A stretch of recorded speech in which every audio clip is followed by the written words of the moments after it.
Welcome back to our Spring into Health series. This week we are going to focus on eating whole foods. And I'm a big proponent of eating whole foods. I feel like this was a major transformation and change in my life. I grew up on the standard American diet, eating a lot of foods that were prepackaged, processed, and really what eating foods in their whole form is what we're going to dive into today. So I'll share a little bit of my journey as we go along. But really, eating whole foods, which are foods in their most natural form as possible, as close to that as you can get, is super imperative for your health. So I think our culture leans towards convenience foods to fit into our busy lifestyles and our action-packed lives. But the downside is that a lot of those prepackaged foods are filled with preservatives and other chemicals, additives, food dyes that our bodies don't know how to process. Our bodies were not made to process those things. And so, really, adding more whole foods into your day is actually pretty easy.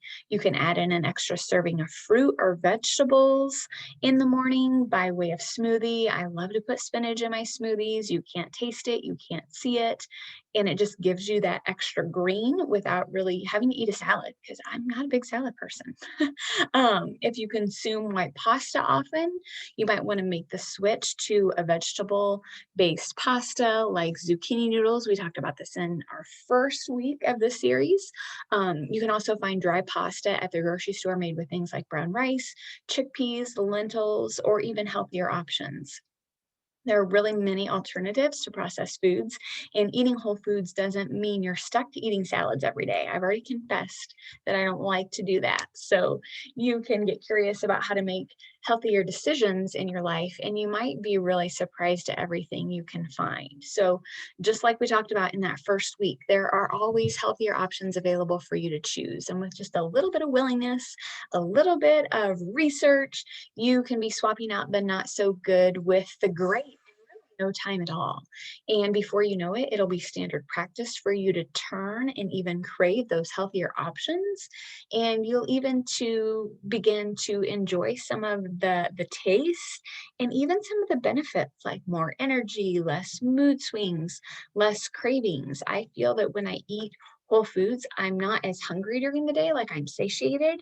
And I just know that I'm really nourishing my body and giving it what it needs and desires and what it can process, the way that it was made. And so for this week, I would love to provide you with some recipes. This concept of eating whole foods might be new to you. It might feel overwhelming, but I'm here to take that overwhelm away. So I am going to provide a link to some recipes. I've got some breakfasts, some lunches, some dinners, even some desserts in there that you can enjoy. So I'll put the link in the show notes, but really focus this week on eating foods in their most natural form. And then next week, we're going to dive in and talk about sleep. So I will see you then.